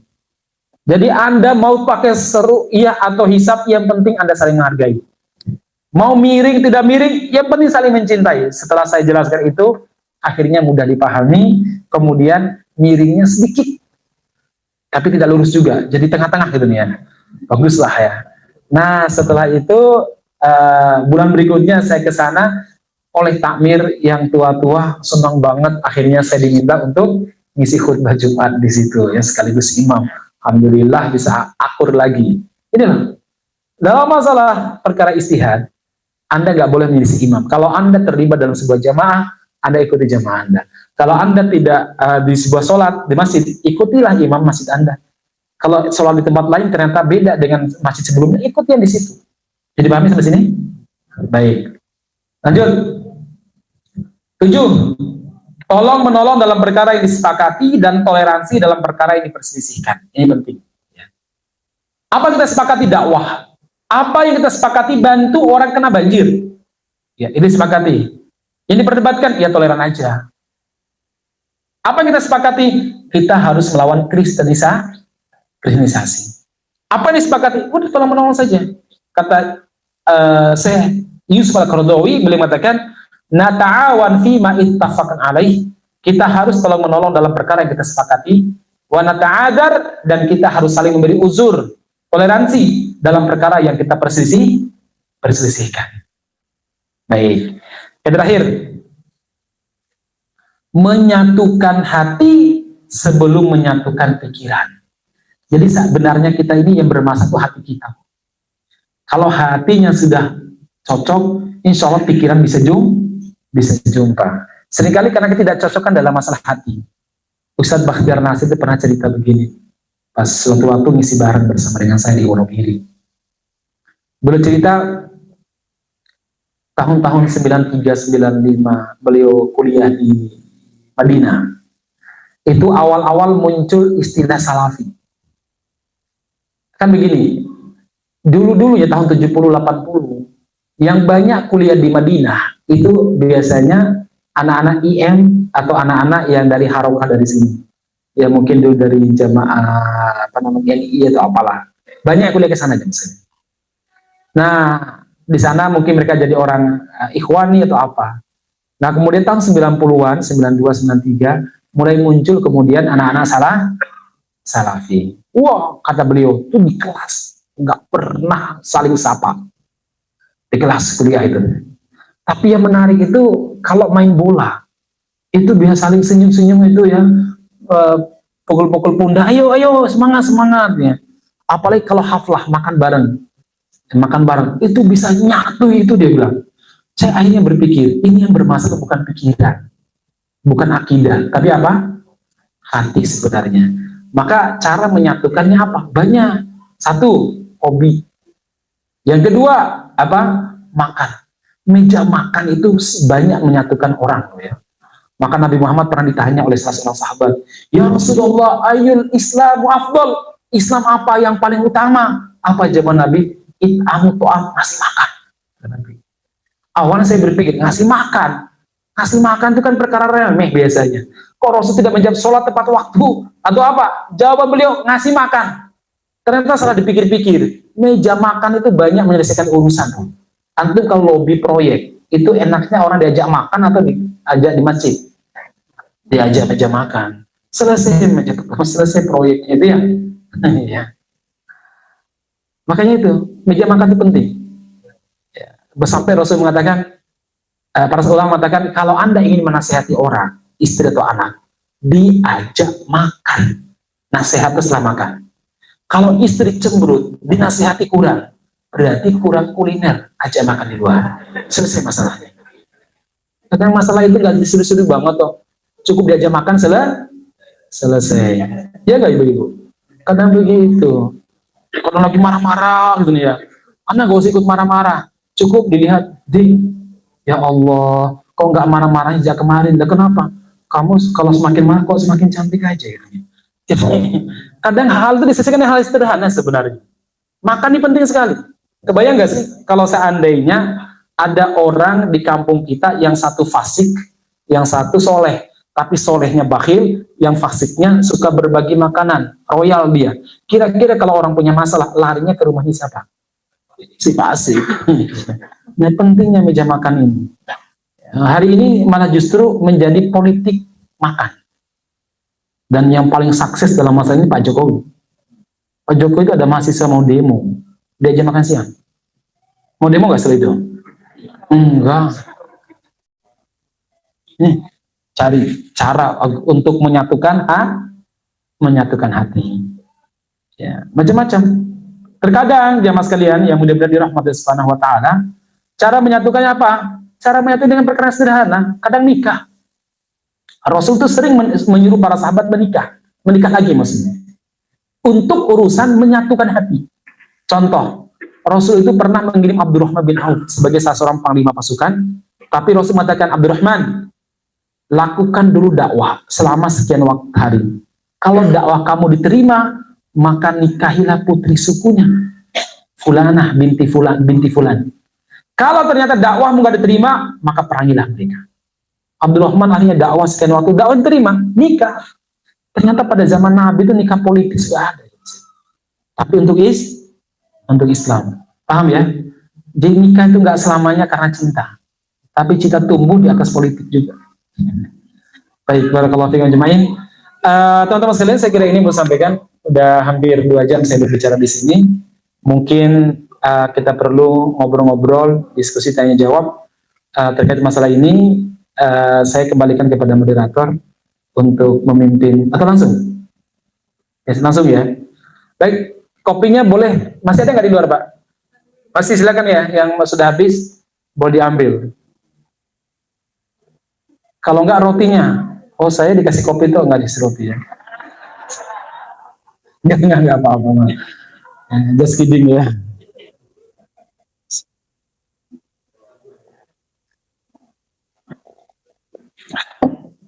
Silakan ibu-ibu boleh nanya, bisa pakai kertas langsung juga boleh. Bapak-bapak silakan. Jarang-jarang saya ke sini.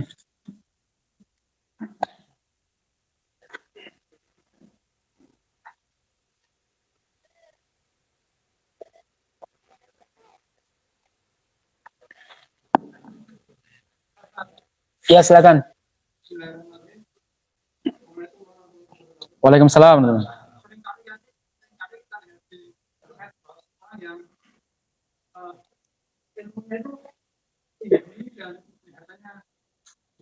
Tapi untuk sikap-sikap seperti ini pertanyaannya jangan dimiliki ya.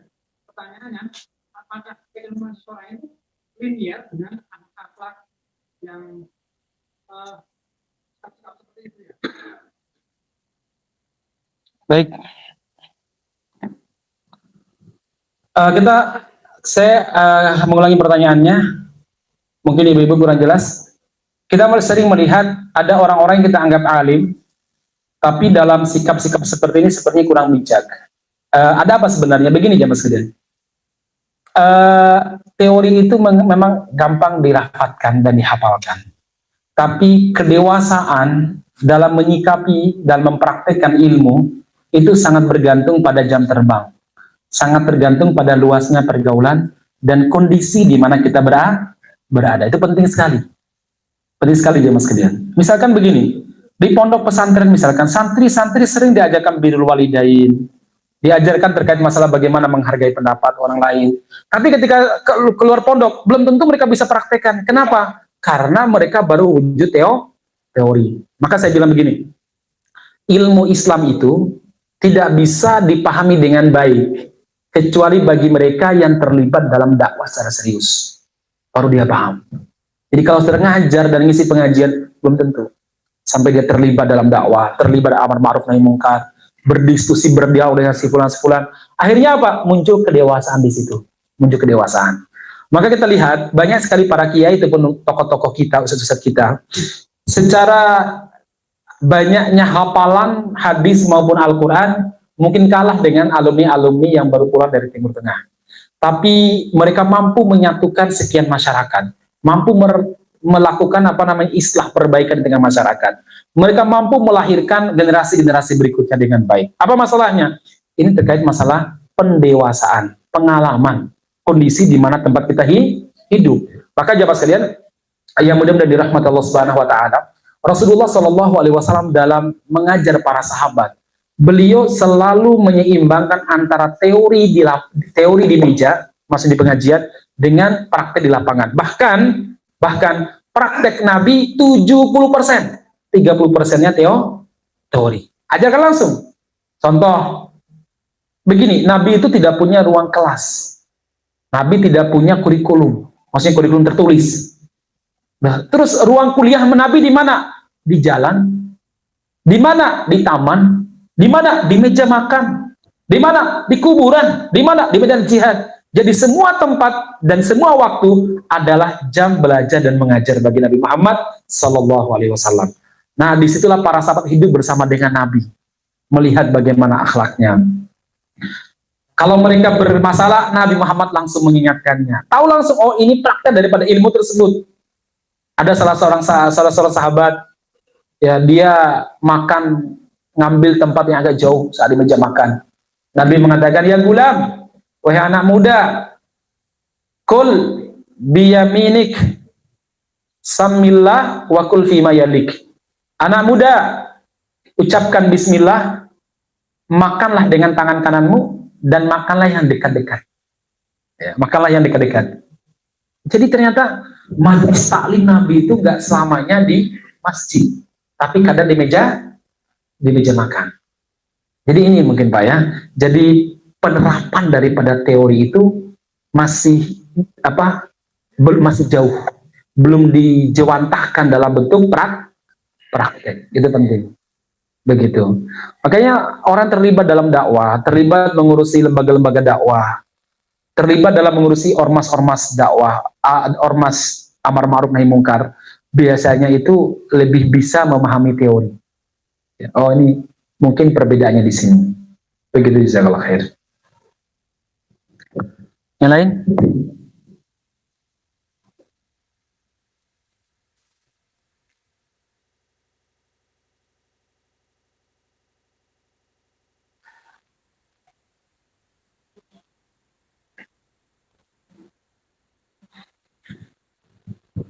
Cukup? Terakhir, ibu-ibu nggak ada pertanyaan? Assalamualaikum warahmatullahi wabarakatuh. Waalaikumsalam. Ketika mendengar pemaparan tadi, seolah-olah kita itu kan sering ditagih, kita itu begini. Tapi kok kalau dalam pengertian ini, demi persatuan, demi apa ya, istilahnya semangatnya kok lalu harus dibulankan. Jadi kan seolah-olah yang doktrin yang sudah kita terima sia-sia. Oh ya, baik. Barakallahu fikum. Jadi begini, muslim yang terbaik ketika dia mampu menempatkan dia di posisi mana. Ketika dia posisi dalam sebuah lembaga dakwah terikat dengan aturan organisasi, maka yang dipakai adalah aturan organisasi. Tetapi ketika dia di tengah masyarakat, maka harus luas dalam masalah ini. Jadi begini, memang dalam pendidikan, misalkan antum dalam dunia pendidikan, memang harus ada doktrin yang sangat kuat sekali. Contoh anak SD, ya itu nggak boleh itu. Itu misalkan kalau kita melihat apa namanya, ada orang yang rokok itu haram tuh, nggak boleh ya. Memang ada masa di mana doktrin itu harus kuat. Nah setelah masa itu baru kemudian mulai dilenturkan. Ibarat begini, kalau dulu saya latihan kungfu itu, ya namanya teori-teori dasar itu memang kaku Pak. Mukul harus begini, harus begini. Tapi kalau sudah masuk tai chi, sudah masuk apa namanya di bawah tai chi itu saya harus sampai lupa sekarang ya. Itu kadang lembut ya. Nah, itu satu ya. Jadi kita harus memisahkan kita berada di posisi apa saat itu. Dan sekarang kita kalau dakwah di tengah masyarakat, di tengah banyak ormas, kita sedang berada dengan siapa? Itu penting ya, karena itu akan melahirkan perbedaan sikap. Jadi tidak ada namanya itu membatalkan teori-teori sebelumnya, tidak ada. Ya. Kemudian yang kedua adalah apa? Ada sebuah kaidah yang harus kita pahami di sini adalah apa? Maslahatul ummah muqaddamatun ala maslahatil fardi wal jamaah. Maslahat umat dan maslahat masyarakat, maksudnya umat Islam, harus lebih diprioritaskan daripada maslahat pribadi atau maslahat satu jamaah. Itu penting harus disampaikan. Cuma kan begini, kalau kita sudah terbentuk ataupun terikat dengan organisasi dakwah, namanya konsultasi dan komunikasi itu wajib. Konsultasi komunikasi itu wajib. Jadi tidak ada perbedaan pada kalau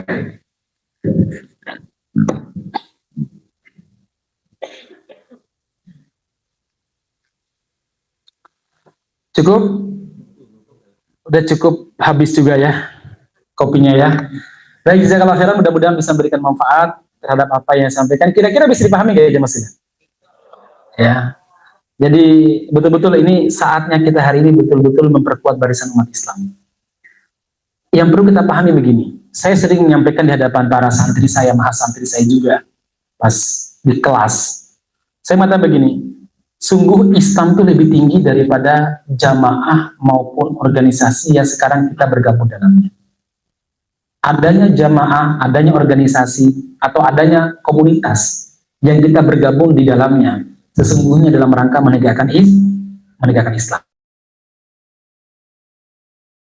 Jangan sampai atas alasan ya komunitas, kemudian kita melupakan tujuan utama menegakkan Islam. Jadi sebenarnya ini ya ormas Muhammadiyah, NU dan lain sebagainya, sekali lagi itu bukan agama.